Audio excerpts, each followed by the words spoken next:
Allô, allô, communauté Marilyn, c'est Audrey de la succursale Montréal. Aujourd'hui, je vais vous montrer comment l'analyser un couvre-couche super simple, vraiment efficace. Donc, je suis due pour laver mon couvre-couche. Évidemment, il est propre. Il faut toujours que votre couvre-couche soit propre avant de l'analyser. Donc, si vous avez une laine d'interlock de Mérino, comme ça, qui est élastique, on peut la laver à la machine, sauf qu'il faut que vous la laviez à délicat. On ne la lave pas à l'eau chaude non plus, sinon vous risquez de feutrer votre laine. Sinon, on peut le laver à la main. Moi, je préfère le laver à la main dans tous les cas parce que juste pour m'assurer qu'il n'arrive rien à nos petits couvre-couches. Donc, voilà. Ici, moi, c'est un couvre-couche X large, je ne me trompe pas. Non, c'est un large. Non, un large pour mon garçon. Et je suis rendue justement à faire la lanulisation. Qu'est-ce que la lanulisation? Dans le fond, c'est la graisse animale qui est présente dans la laine naturellement des moutons qu'on retire pour faire les vêtements. On la récupère. Et ça donne... Bon, là, mon pot est presque vide, mais c'est une graisse animale, dans le fond, qu'on va venir faire fondre et émulsifier avec un cube émulsifiant comme ceci pour bien mélanger, dans le fond, la graisse animale. Vu que c'est une graisse, ben, elle flotte sur le dessus dans l'eau. Donc, le cube va aider à vraiment venir permettre à la lanoline de venir partout dans le mélange. Donc, c'est juste ça, en fait, en gros, là, la lanolisation. Puis, dans le fond, quand on va faire tremper notre couvre-couche par la suite, ben, la lanoline va venir adhérer à la laine, ce qui va lui donner une imperméabilité là, naturelle et renforcer, dans le fond, les propriétés de la laine, tout simplement. Donc, parfait, on commence. Premièrement, ça vous prend une tasse d'eau. En fait, une tasse dans laquelle vous allez mettre votre eau chaude, faire votre mélange, ici. Et on prend soit de l'eau très très chaude du robinet qui permet de faire fondre la lanoline, ou bien on fait bouillir de l'eau tout simplement. Pour un couvre-couche, je vous conseille de seulement mettre un quart de tasse parce que si vous mettez trop d'eau, votre émulsifiant, votre cube émulsifiant va avoir de la misère à émulsifier votre lanoline. Okay? Donc, on va vraiment juste venir mettre un quart d'eau. Un quart, ouais. Ou à peu près, là, c'est pas la fin du monde, ça dépasse un peu. Si vous mettez une demi-tasse, bien, assurez-vous de faire 2 ou 3 couvre-couches en même temps, là, si c'est possible. Donc, par la suite, on va prendre l'équivalent. Moi, je dis c'est l'équivalent d'un petit bout de doigt. C'est ce que les gens font en général. Vous pouvez en mettre un peu plus, vous pouvez en mettre un petit peu moins. Si vous en mettez moins, par contre, vous risquez d'enlever cet effet-là, mais c'est pas grave si vous en mettez un peu plus. C'est sûr que en mettre une grosse cuillère, ça peut être un petit peu trop, là, mais à peu près ça ici, là, vous voyez, c'est bien parfait. Okay. Dans tous les cas, ce que ça va faire, ça va venir hydrater la peau de votre bébé quand vous allez mettre le couvre-couche. Il n'y a pas de stress, là. La lanoline est utilisée dans les cosmétiques. Puis, même on l'utilise pour les mamelons gercés quand on allait ou quoi que ce soit. Même pour hydrater notre peau. On peut en mettre dans le bain pour hydrater la peau de bébé. Donc, c'est vraiment bien, là. Moi, je prends celle qui n'est pas parfumée. Certaines compagnies vont en faire de la parfumée, là, avec des petites odeurs. Donc, j'ai presque fini de faire fondre la lanoline. Ce sera pas bien long.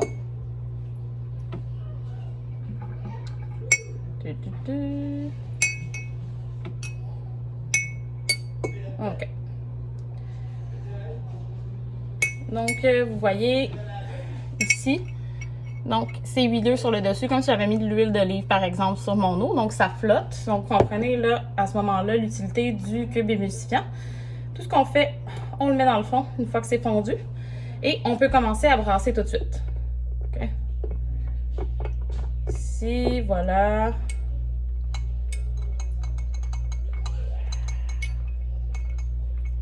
Puis regardez ce que ça fait. Ça devient pratiquement automatiquement comme un verre de lait, carrément. Okay. Une fois que ça devient comme ça, on a brassé un petit peu. On regarde sur le dessus. Est-ce qu'il y a une pellicule jaune qui flotte? Oui, non. S'il n'y en a pas, puis qu'on ne voit pas de lanoline qui flotte sur le dessus, mais on va le retirer. Là, j'en ai encore un tout petit peu. OK. Super. Donc, c'est tout. Et le cube émulsifiant, là, c'est pas juste pour une utilisation. On peut vraiment juste le faire fondre une fois que la lanoline est mélangée dans le mélange. Ben, on la retire puis on la laisse sécher sur le quelque part, là, peu importe, puis on la réutilise par la suite. Là. J'avais 6 cubes émulsifiants, ça doit faire 2 ans que je les ai achetés. Il me reste encore pour beaucoup de l'analysation. Donc, c'est pas stressant. Là. Donc, ici, je revérifie. Parfait, il n'y a aucune lanoline qui flotte sur le dessus. Donc là, le petit hic. Une fois qu'on a fait ça, donc vous voyez, ça a pris quoi, littéralement 2 minutes à faire. OK? J'ai mon eau de trempage. Mon eau de trempage, dans le fond, c'est tout simplement de l'eau fraîche. OK? On ne met pas l'eau trop froide. Pas parce que ça affecte la laine, mais tout simplement parce qu'on veut que le mélange soit à la même température que l'eau de trempage. C'est-à-dire que si vous mettez votre mélange dans votre eau, puis qu'elle n'est pas à la même température, c'est encore chaud, on fait direct, bien, ça va resolidifier. Donc, il va y avoir un choc thermique qui va se créer. On ne veut pas ça. Donc, on veut vraiment venir attendre soit qu'elle soit à la même température ou l'aider un petit peu. Donc, il y a des trucs pour ça. Soit si vous avez des cubes à whisky à la maison, ça fait la job. Sinon, juste un cube de glace, dans le fond.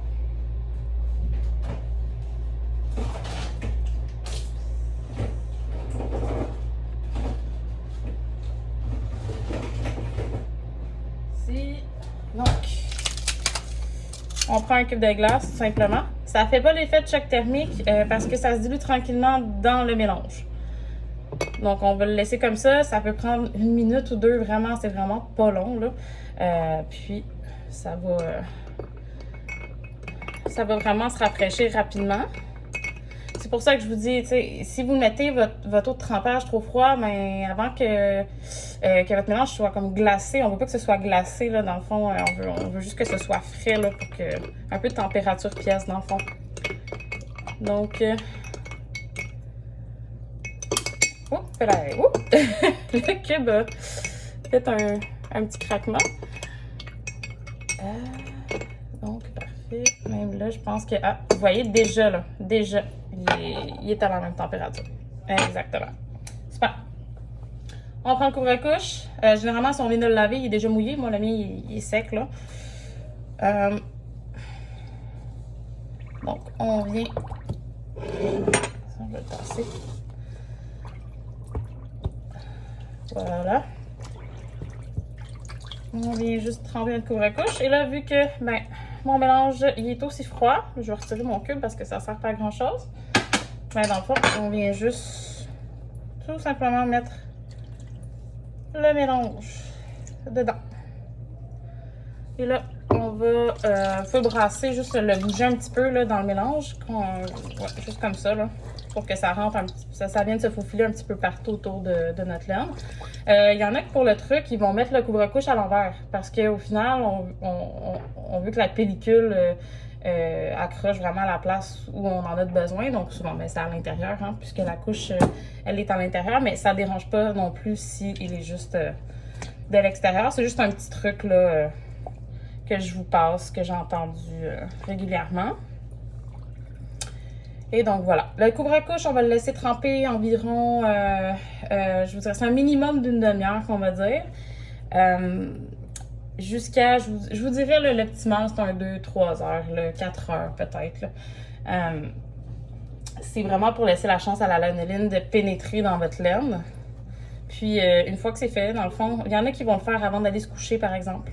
Donc on va se coucher le lendemain, on les sort et voilà. C'est ce que je fais souvent d'ailleurs.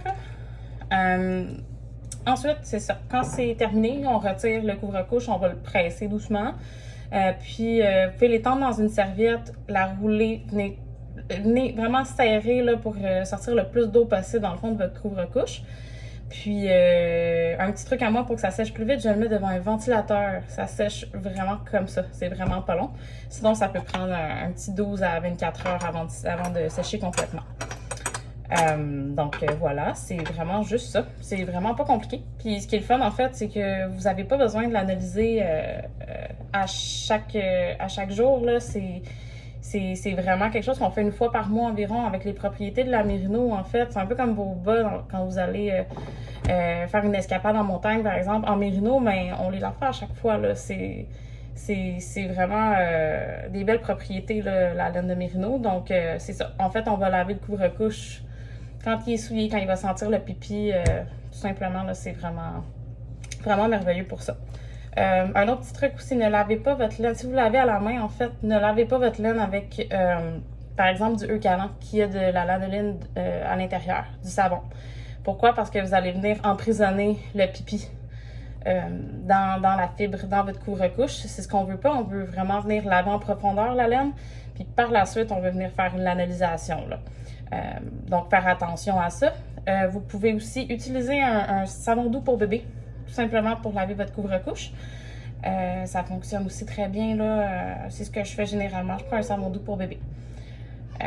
Sinon, il y a des savons à laine qui se vendent un petit peu partout, là, donc juste regardez ça. Mais dans tous les cas, c'est vraiment aussi simple que ça. J'espère que ça vous a rassuré. Puis, n'hésitez pas à regarder mon vidéo là, si vous avez oublié des étapes ou quoi que ce soit. Bye bye!